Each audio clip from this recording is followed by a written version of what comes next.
Pope Francis meets with sex abuse victims, humbly begging for their forgiveness. Israeli leaders express remorse over the retaliation killing of a Palestinian teenager. International travelers can expect long security lines as world tensions rise. And a new crop of doctors practice with actors before working on patients. Those stories and more on EWTN News Nightly for Monday, July 7, 2014.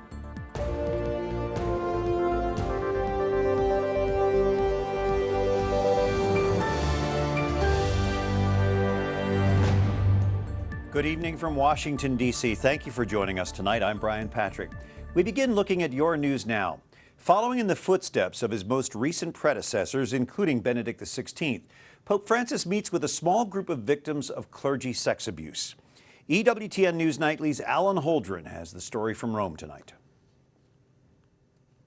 That's right, Brian. Pope Francis met with 6 victims of clerical sex abuse this morning in the Vatican in what's thought to be the first encounter of its kind. 2 victims each from Germany, the UK, and Ireland met with him first at Mass, where he begged them for forgiveness. And he also asked for forgiveness for the sins of omission of the church leaders who should have been protecting them. After that breakfast, the Pope shared a meal with them there in the Domus Santa Marta, where he's been living. And then after that, he met with these victims each individually for an average of 30 minutes apiece, 3 hours, more than 3 hours over the course of the morning that he spent with them. At a briefing later on, Father Federico Lombardi, who's the Vatican spokesman, told us journalists that as he watched the victims come out of these individual meetings, he saw them visibly moved. And when he was asked about whether or not this was a publicity stunt by the Vatican or by the Pope, he said it couldn't have been further from it. For the person that understands and sees and listens to the Pope and to what he is doing, it is totally clear that it was absolutely not a public relation event. And if you see the person that come out of this meeting with the Pope, you understand that it was not a public relation event. Brian, Father Lombardi said that this was more than just a mere formality, this meeting was. And proof of that was that he spent the entire morning with victims. Now, also over the weekend, Pope Francis spent time advocating for human dignity. And he did so especially for workers. He went out into the peripheries of Italy to a place called Molise. Al centro c'è la dignità della persona umana. Che non hanno la forte dignità, questo toglie la dignità. A papal day trip to the Italian regions of Molise and Abruzzo, with one overriding theme: Lavorare e difendere la nostra dignità. Dignity. Pope Francis mentioned the word dignity publicly 11 times over the course of the day. First, here at the local university. Speaking with representatives of local industry, he called for the defense of dignity given by work. La nostra dignità che la dà il lavoro. Then at Mass, Pope Francis said the human person must be at the center of every action. Every other consideration, he said, is secondary. Gli altri interessi, anche se legittimi, sono secondari. Then directly to young people, in an Italy where 43% of those under 24 years old are unemployed. He called for a universal effort to save the next generation of workers and their dignity. Perché non si perda una generazione di giovani. And as Pope Francis met more informally with the sick, the incarcerated, and the poor throughout the day, the call for dignity continued to be not only on his lips, but in his actions. As always, Brian, there's a lot going on in Rome, and this in a month where the Pope is supposed to be on vacation. One more thing for your radar. On Wednesday, we expect that there will be another shakeup at the Vatican Bank. We'll keep you updated. Back to you, Brian. All right, thank you, Alan Holdren, our correspondent in Rome. Also this weekend, Pope Francis warned against indifference at his Sunday Angelus. He urged the faithful to help the neediest in society. The Holy Father said Jesus invites everyone to follow him, even those who have everything but whose hearts are empty.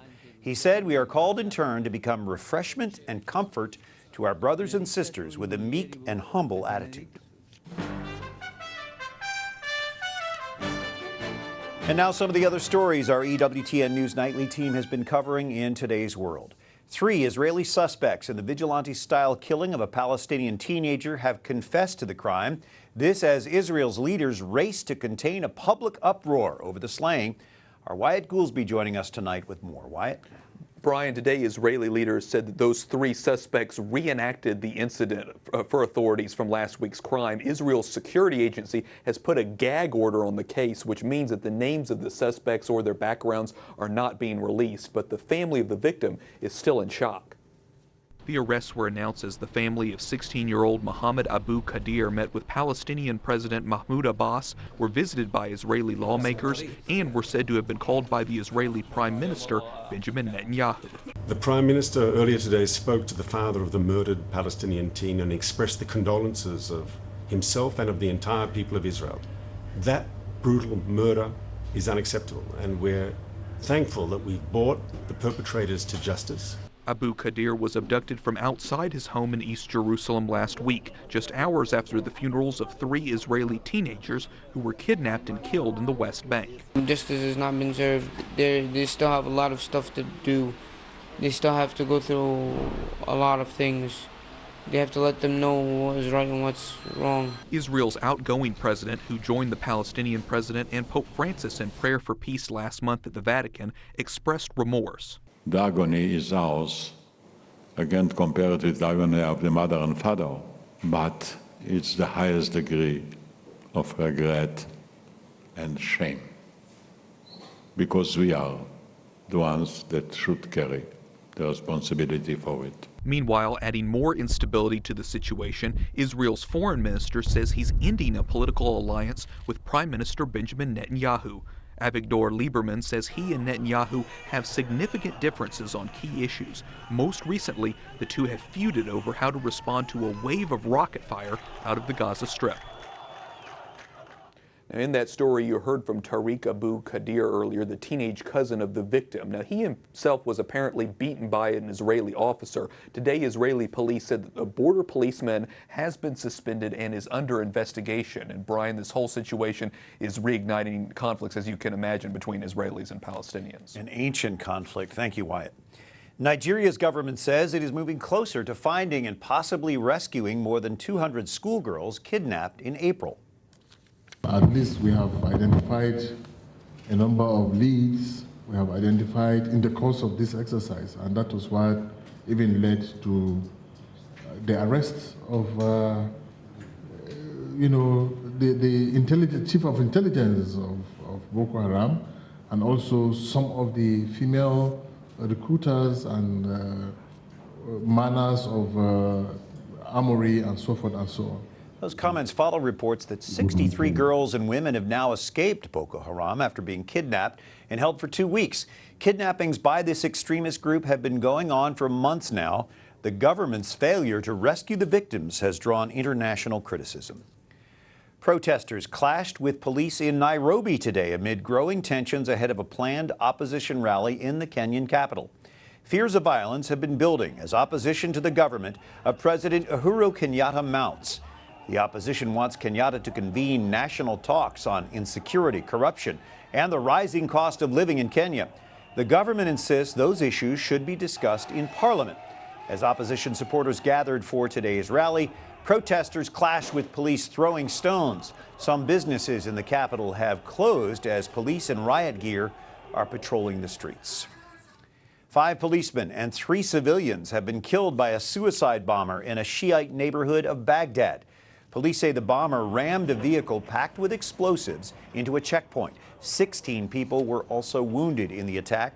This comes just hours after Iraq's deadlocked parliament announced it has postponed its next session for more than a month. The move prolongs Iraq's impasse despite urgent calls for a new government. Iraqis are grappling with how to confront Sunni extremists who have overrun a large part of that country. Great Britain is seeking to strengthen trade ties with Asia's 3rd largest economy.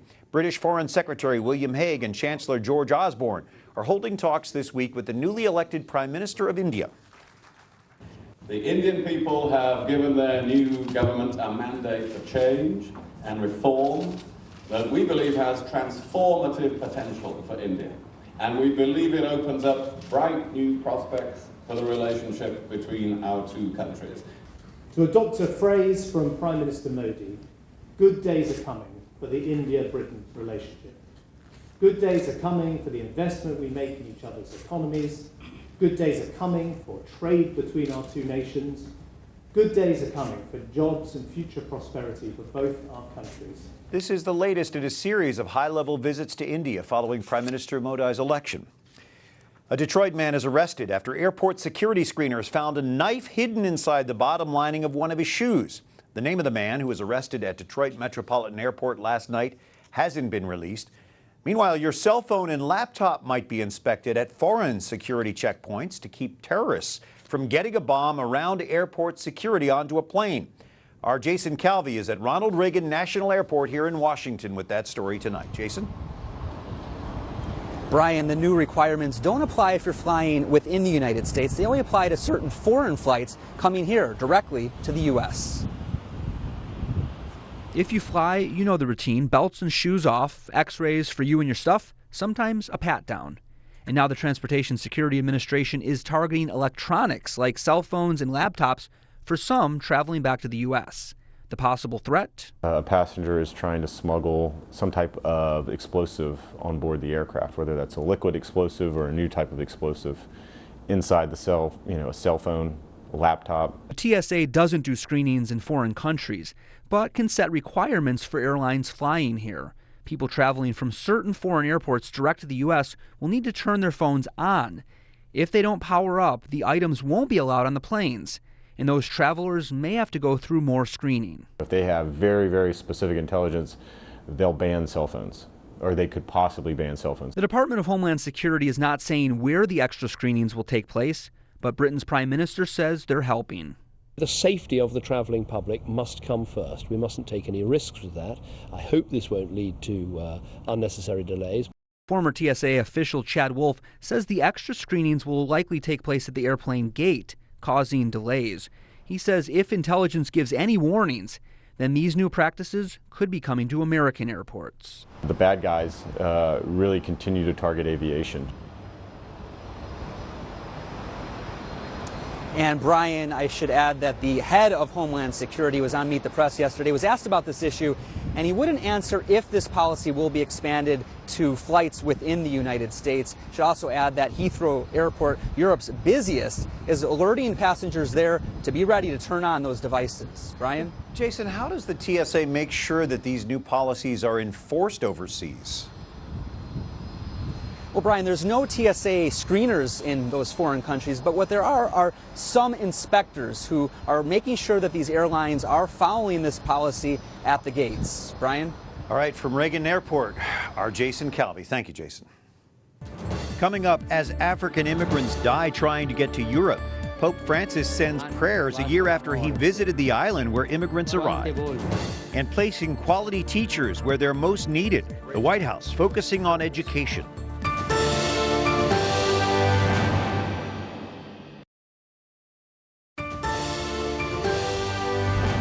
Thank you for being with us on this Monday evening for EWTN News Nightly. I'm Brian Patrick. The White House plans to request $2 billion from Congress this week to deal with an escalating immigration crisis on the U.S.-Mexico border. What we're seeking is additional authority that can be used by the Secretary of Homeland Security to deal with the situation in a humanitarian way, in a way that's in line with our laws, which means that those who seek to stay in this country go through the due process that's afforded them through the immigration courts. It's unclear how quickly the process will unfold. Homeland Security officials expect long delays, calling the floods of unaccompanied minors a legal and humanitarian dilemma for the United States. In Arizona, illegal immigrants who have gotten work permits and avoided deportation under an Obama administration policy can now get driver's licenses. The 9th U.S. Circuit Court of Appeals is overturning a state policy adopted in 2012. It denied licenses to anyone who has received a deportation deferral from the federal government. The court says the policy harms young immigrants and treats them unequally. Pope Francis is also preaching on the issue of immigration. He encourages Christians to help refugees without counting the cost. His message to the Archbishop of Agrigento in Sicily comes 1 year after he visited Lampedusa, another island that's part of Sicily.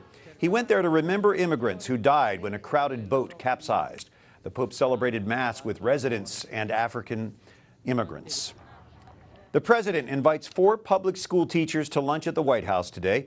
They talked about an administration plan to place high-quality teachers in high-need schools. Under this initiative, the Education Department will distribute $4 million to states, funding an effort to place effective teachers in disadvantaged communities. The kids who need the most skilled teachers are the least likely to get them. And the most talented and skilled teachers oftentimes are teaching the kids who are already the best prepared and have the most resources outside of the school in order to succeed. Meanwhile, the nation's largest teachers union is calling for the resignation of Education Secretary Arne Duncan. The National Education Association has historically been a strong ally of the Democrats, but at this weekend's national convention, the NEA blamed Duncan for, quote, a failed education agenda focused on more high-stakes testing, grading, and test scores. This meeting comes as a political gridlock continues here in Washington. And John Fortier from the Bipartisan Policy Center joins us. Your center just released this report, Governing in a Polarized America. It shows that many Americans don't trust government. Why is that, and what do you think can be done to restore trust in government? Well, I think we're at a low point where Americans disagree about some policy issues, and they find the gridlock in Washington that nothing is getting done frustrating. So what we've done is look for some very practical solutions, not to get rid of the differences between the parties, but really to have both parties come together to find some way to govern, even though we have these strong differences between the parties. Now, your report recommends that congressional members must devote more quality time and attention to their policy duties on a few committees. It also recommends the president should hold regular meetings with congressional leaders. That seems like just basic good government, and that stuff's not being done now? Absolutely. It's very much common sense, but we really should do more of it. There are conflicting pressures on members of Congress to be at home, to be reelected, to spend time more with their own party. And what we call for really is more time legislating, more time really in the nitty-gritty of policy, and some time working across the aisle. It's great to be both representing your district at home and in Washington, but a significant part of the job is really here in Washington. We want to create the climate for getting things done, even though there might have to be some compromise across the aisle. Spending that time together, working through the process is very important. What good does it do, though, for the president to meet with congressional leaders when the two just cannot get along and agree on anything? Well, look, ultimately, we're going to have these differences. But we've had significant differences, and there's some things that we have to do. We have to pass a budget every year. We have to get to some agreement on basic policies. We're not going to necessarily agree on all of the big things. But if we kill the process altogether and say it's just political, it's just both parties with different views, really not engaging and trying to even get some very practical things done, I think we do ourselves a disservice. I'm very curious. Your report also recommends more engagement with public service. Talk about that briefly. Well, we think it's also the people. It's not just Washington. The people are really polarized themselves, but the people also have a yearning to serve, to find some time to give back to America. And that might be through a year in the military or a year in a Peace Corps or some sort of program where they can sort of give back and then go back to their private lives. So we're not calling for a mandatory public service, but really for an expectation that everyone will find some time to give back and give that spirit that many of them feel. That is a great idea. Rather than sitting around complaining about our politicians not doing anything, we can get up and do something ourselves. Absolutely, and we're trying to remove some barriers to doing that. All right, John Fortier joining us from the Bipartisan Policy Center. We appreciate you, and we look forward to reading that report. Great, thank you. So, would you want a doctor who's fresh out of school treating you? This month of July is typically when new med school graduates, who are now doctors, begin their residency programs. One Chicago area hospital uses actors to help prepare these new docs for real patients. Keep pushing. Okay, that's it. This baby delivery is helping some new arrivals at a Chicago hospital. Fresh from medical school, these interns will soon get their first chance as newly minted doctors to treat real live patients. Decisions that we make now have more of an impact. But their skills must be up to snuff. So Northwestern Memorial Hospital and its adjoining med school are running them through a boot camp. We realized that despite doing very well in their medical school and doing well in standardized tests, that we couldn't really be sure that all of our incoming interns had experienced patients with heart failure or patients with an acute heart attack or a stroke. For a couple of days, the interns go through intense practice, stitching wounds, giving emergency care, even tackling tough topics, with actors playing dying patients. It was difficult going in because we were giving bad news to the patient and discussing end-of-life goals and goals of care. Northwestern started the program in 2011 to help combat the so-called July effect, perhaps more myth than reality. But a few studies found lapses in care when new interns started making their rounds in the summer. Dr. Diane Wayne says there's no evidence of that at We Northwestern. decided to design some clinical skills, training and assessment to make sure that everybody started out on the same platform. The boot camp and similar programs at other hospitals are part of a growing focus on patient safety. We're ultimately responsible for patients now. With some hands-on practice before moving to the real deal. Up next, a cop on a skateboard. A Wisconsin officer finds it's one way to connect with kids. And inspired by the royal couple, look who's back at the head of the pack in the world of tennis.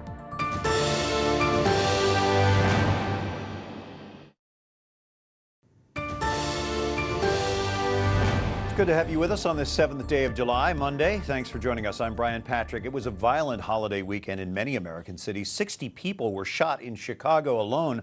11 of them died. Hoping to stem street violence, one Wisconsin police officer is trading in his squad car for a skateboard. Our Catherine Zeltner reports on one cop's efforts to connect with young people in the community. Skateboarding is not just for fun anymore. The Green Bay Police Department is now using one for patrol. It is kind of so radical to be skating on duty that kind of sparks up conversations, even if it's like, what are you? Are you for real? What are you doing? Zwicky came up with the idea of using his hobby to connect with the community. He spends part of his day patrolling skate parks and regular parks in between other calls. I saw you looking, I thought, like, you look like a skater to me. I do ride a skateboard. Do you? Yeah, it's like a small, more controlled police car, but it's a skateboard. I thought like he was gonna be driving in a car or something, not a skateboard. But not everyone is a fan. Thrasher Skateboard magazine posted this photo on Instagram of the skateboard cop holding his longboard by the axles. What's considered in skateboarding circles the wrong way to hold it. It's been decades of bad blood between skateboarders and police, and it's not going to get fixed overnight. But he's making progress. He recently helped convince the city to allow skate and longboarders on bike trails. And I recognized him off of Facebook, and I'm like, I gotta stop and get a picture with dude. I would love it if other agencies would catch on to this and see just what an impact this can make with the kids in their community. He's also hoping to have an impact on the state level to change Wisconsin law to allow skateboarding on city streets like bicycles. Catherine Zeltner, EWTN News Nightly. Thanks, Catherine. Good story. Tennis champion Novak Djokovic is back at #1. The Serbian beat Roger Federer in the men's singles final at Wimbledon Sunday. Prince William and his wife Kate are big tennis fans, and they were at the match. Djokovic said it restored his self-confidence. The 27-year-old has lost 3 major finals in a row before this weekend's Wimbledon victory, the second of his career. Watch out, Brazil. Nelly the elephant has a near-perfect record for predicting the outcome of soccer matches. Nelly has made her prediction for tomorrow's World Cup semifinal between Germany and Brazil, kicking a soccer ball directly into Brazil's net to predict the host country will lose and be knocked out of the tournament. Nothing's for sure, but Nelly got it right during the 2010 World Cup. Well, until tomorrow, like us on Facebook, follow us on Twitter, and watch again anytime you like on EWTN's YouTube page. For all of us here at EWTN News Nightly, I'm Brian Patrick. Thank you for watching tonight. We leave you revisiting this weekend's Fortnight for Freedom closing mass at the National Shrine of the Immaculate Conception here in D.C. Good night and God bless you.